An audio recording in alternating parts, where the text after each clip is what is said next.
Oke, Assalamualaikum warahmatullahi wabarakatuh. Hari ini Ibu em, mau sedikit mereview ya tentang kelompok 5 yang kemarin presentasi di materi pengadaan pegawai ya. Kelompok 5 itu ada Iren, Liva, Maria, sama Ravelio. Oke, di kelompok ini untuk PPT-nya ya, ini kata pengantar tidak perlu untuk dicantumkan dana di PPT ya. Kemudian ini sudah bagus, dia ada ngasih tahu ini pengertiannya, dan pengertiannya itu sedikit ya, hanya satu cuplikan. Cuman angka satunya lain kali tidak usah diberikan di sini ya. Jadi angka satunya ini tidak perlu. Kemudian untuk gambarnya sendiri ini adalah gambar dokumen, jatuhnya ini adalah arsip ya. Arsip ini namanya kearsipan, bukan pengadaan pegawai ya. Nah, kemudian pengadaan pegawai adalah proses pencarian dan pemikatan para calon pegawai atau pelamar ya. Itu sudah bagus. Judulnya ini harusnya dibawa ke tengah ya, di Ctrl E aja ya, CTRL plus E ya, seperti itu. Oke. Kemudian yang kedua ada langkah-langkah pengadaan. Nah, ini bagus nih, dia cuman ngasih 3 poin. Cuman bagusnya untuk yang ini, angka 2 ini tidak perlu dicantumkan untuk PPT ya. Oke, ada peramalan kebutuhan tenaga kerja, ada penarikan tenaga kerja, ada seleksi penerimaan pegawai. Hanya saja ini kan slide-nya gede ya, kenapa harus naik ke atas? Jadi dibuatlah agak ke tengah gitu ya. Jadi biar nggak banyak space kosong nih, ini banyak space kosong gitu. Jadi dibawa ke tengah. Oke. Kemudian sumber tenaga kerja pegawai, ada sumber internal sama eksternal. Nah, ini bagus, dia cuman nyebutin 2 terus penjelasannya dikit ya, ini sudah bagus nih. Nah, hanya ini aja ya, jangan ada ini. Kemudian nih, yang maksud Ibu adalah huruf sumber internal itu tuh sejajar sama ini. Nah, jadi sumber internal adalah, nah itu sejajar sama huruf S. Si ini juga. Nah, jadi jangan sampai sejajar sama huruf B ya. Seperti itu. Nah, kemudian 4, tingkat-tingkat seleksi. Dia juga nyebutin terus ngejelasin dikit doang. Sama seperti tadi masukannya ya. Jadi sejajar sama huruf S. Hurufnya itu sejajar sama huruf pertama dari angka ya. Kemudian hanya dilakukan secara teoritis saja sehingga kemampuan atau mental pelamar dalam mengerjakan pekerjaan yang akan ditugaskan. Maksudnya gimana nih? Seleksi tingkat pertama hanya dilakukan secara teoritis saja sehingga kemampuan atau mental pelamar dalam mengerjakan pekerjaan yang akan ditugaskan. Ini tuh kayak ada kelanjutan kelanjutan omongan gitu loh. Nih, yang akan ditugaskan apa nih? Gak jelas ditugaskan apa. Kemudian dalam seleksi tingkat kedua dilakukan seleksi atas calon karyawan yang berstatus masa percobaan. Nah, ini sesuai. Yang ini nih, yang pertama nih aneh, nggak ada tanda titiknya pula kan. Yang kedua ini yang 2 3 ada. Seleksi tingkat ketiga adalah seleksi yang dilakukan dengan mengikuti prajabatan atau latihan yang diakhiri dengan ujian-ujian. Oke, kemudian kendala seleksi sama ya, huruf kendala tolak ukur itu sejajar sama huruf T. Nah, ini dia udah bagus, judulnya udah dibawa ke tengah ya. Judulnya udah dibawa ke tengah, hanya saja angkanya tidak perlu sejajarkan ya. Kenapa Ibu sangat fokus dengan penulisan? Karena kita lagi-lagi sebagai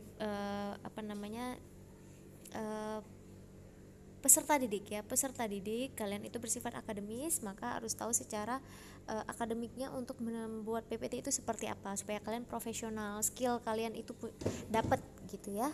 Nah, jadi kendala tolak ukur adalah kesulitan untuk menentukan standar tolak ukur yang akan digunakan.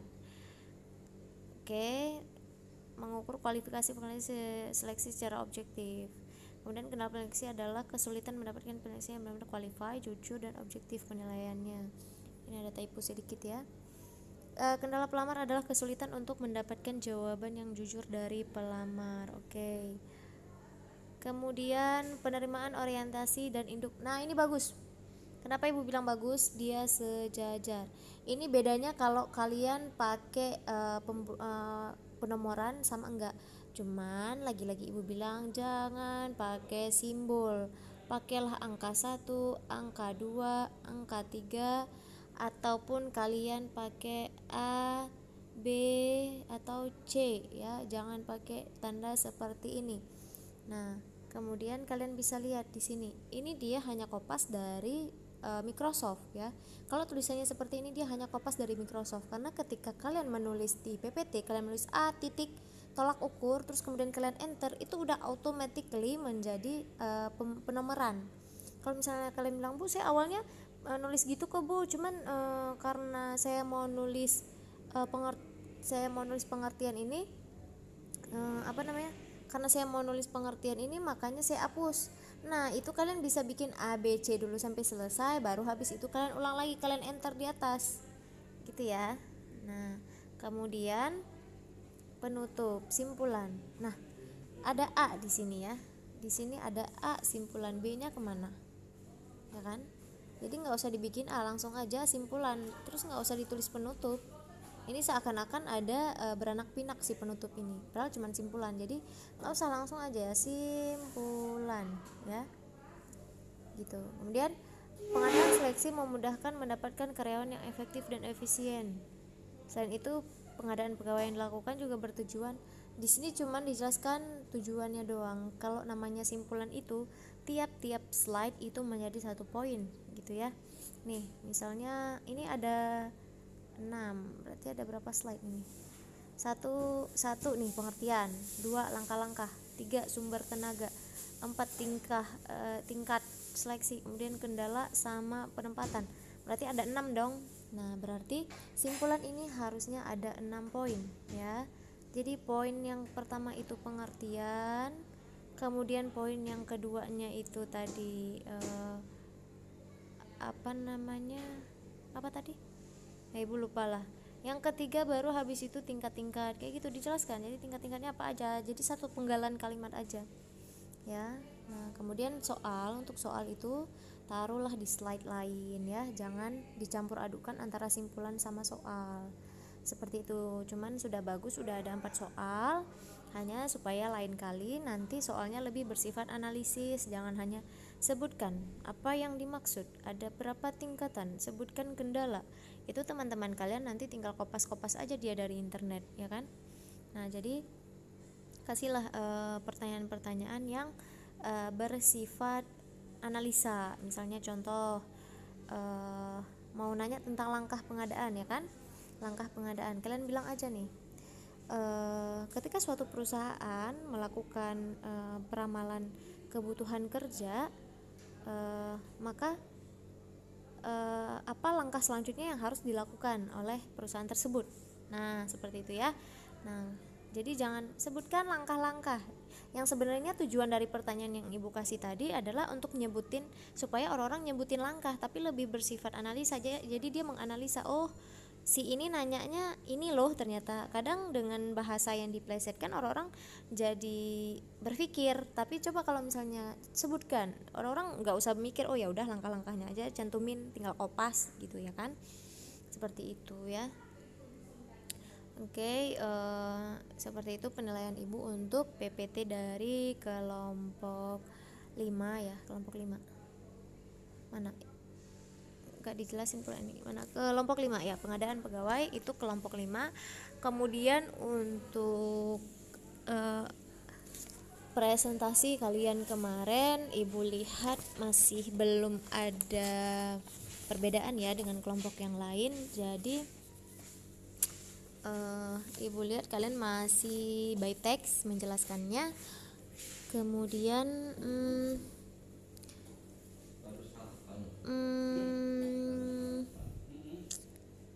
Liva, Maria, tunggu dulu, kemarin Liva mana? Liva nggak presentasi ya.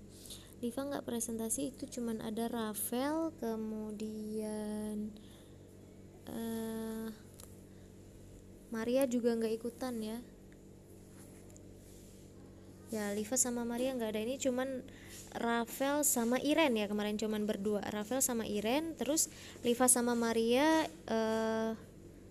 presentasi di minggu ini ya. Oke, dia presentasi di minggu ini. Apa namanya? Untuk Rafael sama Iren, ya penjelasan kalian masih textbook, cuman intonasinya sudah agak lebih baik ya. Kemudian untuk apa namanya? Untuk jawabannya, kalian kemarin udah dikasih pertanyaan sama audien belum? Sebenarnya belum ya. Oke. Nah, berarti udah ya kemarin itu. Udah coba belum? Ya udah, jadi penilaian dari Ibu untuk argumen kalian seperti itu. Untuk nextnya berarti Maria sama Liva yang presentasi, kemudian mereka menjawab lagi. Ya, seingat Ibu kemarin udah dijawab sama, nah ya kemarin Verda sama Hanung bertanya dan sudah dijawab ya. Ibu lihat waktu itu Hanung masih kurang puas dengan jawaban dari Iren waktu itu ya. Nanti Ibu coba lanjutkan lagi. Kemudian untuk Rafael itu sudah menjawab dengan baik. Ibu lihat udah menjawab dengan baik. Iren mana Iren? Oh, kemarin Iren yang jawab ya. Kemarin Iren, tunggu dulu. Rafael, kenapa Rafael belum Ibu nilai ya? Oke, Iren udah menjawab dengan cukup baik waktu itu. Dia menjawab yang bagian Verda atau Hanung ya? Oke, pokoknya di sini nilainya lebih bagus ketimbang nilai. Oh enggak, sama aja ya. Oh ya. Oke. Oke, di sini Iren Ibu lihat udah bagus ya untuk presentasi sama menjawabnya, udah argumentatif. Udah istilahnya speak up. Cuman untuk Rafael semoga kedepannya jadi lebih baik lagi ya. Oke, itu aja. Kemudian Ibu mau menjawab pertanyaan dari Verda. Verda waktu itu nanya contoh. Nah, jadi untuk pertanyaan Verda kemarin itu adalah contoh kendala tolak ukur apa aja, ya kan? Nah, jadi supaya kita tahu dulu, jadi tolak ukur itu kita tuh mengalami kesulitan dalam menentukan standar ya, standar yang akan digunakan untuk mengukur kualifikasi seleksi secara objektif. Jadi apa namanya, yang adil gitu. Kesulitannya ada di mana? Untuk ngukur kesetiaan misalnya, terus ngukur kejujuran dari si pelamar, terus misalnya ngukur prakarsa juga. Nah, itu kita nggak bisa nentuin bobotnya itu secara objektif, nggak ada angkanya gitu, kita pasti akan bersifat subjektif kayak gitu ya. Nggak ada angka pastinya. Jadi kendalanya itu di bidang tolak ukur yaitu. Kemudian untuk yang pertanyaan dari Hanung, ujian apa aja nih saat seleksi pegawai itu dilakukan. Nah, untuk seleksi sendiri itu sebenarnya udah bener kayak yang dijelasin sama kemarin kalau nggak salah Iren yang jawab. Itu dia udah ngasih jawaban yang tepat, walaupun terlihatnya seperti tahapan-tahapan, cuman di dalam tahapan itu juga ada tes apa aja ya kan. Dia udah ngejelasin tes apa aja. Misalnya di PNS itu sudah ditentukan nih, ada apa sih yang sekarang tes melalui komputer ya kan. Ada tes kesehatannya, ada seleksi administrasinya, itu kan juga bagian dari tes. Nah, kalau misalnya secara tertulisnya biasanya itu ada tes kompetensi dasar gitu ya, ada hitung-hitungannya, ada pengetahuan umumnya, ada logikanya, ada pemahaman bacaannya, terus ada bahasa Inggrisnya terkadang. Kemudian ada tes psikotes. Nah, ini untuk mengetahui kecenderungan sikap seseorang, kepribadiannya itu seperti apa. Cocok nggak misalnya dia ngelamar sebagai customer service tapi sifatnya marah-marah dan nggak bisa ngontrol emosi misalnya kayak gitu. Nah, itu dinilai sama si perusahaannya melalui tes psikotes ya. Nah, kemudian ada juga yang tes berhitung cepat. Nah, ini biasanya bentuknya itu berupa kertas yang berisi angka-angka. Jadi nanti diminta buat ngejumlahin angka tiap kolom, terus waktunya itu dibatasin. Itu jadi angkanya misalnya 2 3 5 6 sampai ke bawah. Nah, nanti kita disuruh ngitung tuh 2 ke bawah, 2 ke bawah, 2 ke bawah. Terus dikasih waktunya itu benar-benar yang dihitung. Pas dibilang stop, harus stop. Terus lanjut yang lain. Nah, kalau misalnya kita maksa buat ngerjain ya udah, nanti dinilai kita itu ngikut nggak sih sama aturan yang dikasih gitu, atau kita ngelawan kayak gitu ya. Nah, jadi yang masuk di dalam psikotesnya juga itu. Kemudian nanti ada wawancara juga termasuk bagian dari tes, karena kita ditanya nih apa pengalaman kita gitu ya, dulu organisasi kita ngapain aja, atau kuliah di sana ngapain aja gitu. Terus nanti ditanya tentang diri kita, kenapa mau kerja di sini, apa yang dicari gitu-gitu. Terus kelebihan sama kekurangan diri sendiri itu apa. Nah, di sini juga dinilai kita itu mengenali diri kita sendiri atau tidak gitu ya. Atau kita belum kenal sama diri kita sendiri nih, tapi mau masuk kerja cuman buat coba-coba doang. Nah, itu juga dinilai sama si perusahaannya. Kemudian nanti juga ditanya nih rencana ke depan itu mau ngapain kayak gitu ya. Kadang ada orang yang masih nggak tahu 10 tahun ke depan saya nggak tahu mau ngapain gitu. Nah, itu juga dinilai nih sama si perusahaannya gitu. Nah, terus ada juga perusahaan yang melakukan seleksi job test. Job test itu misalnya sebagai guru ada micro teachingnya, jadi kita disuruh praktek nih tentang ngajar. Nah, kalau misalnya di tempat lain misal jadi barista, kita disuruh tes untuk gimana sih cara serving kopi misalnya kayak gitu ya. Misalnya jadi koki, dites nanti kita masak gimana. Nah, itu ada job testnya. Jadi itu tergantung dari perusahaannya sendiri. Nah, kemudian ada tes kesehatan. Tes kesehatan ini kadang ada perusahaan yang cuma minta surat keterangan dari puskesmas, tapi ada juga perusahaan yang ngukur sendiri. Jadi nyediain dokternya, kita ke situ.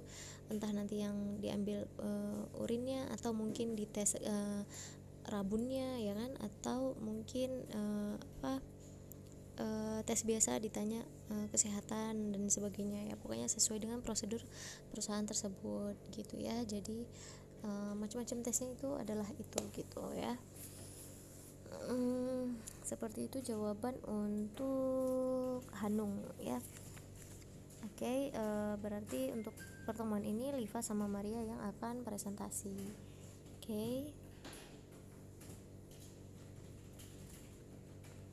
Oke, thank you. Assalamualaikum.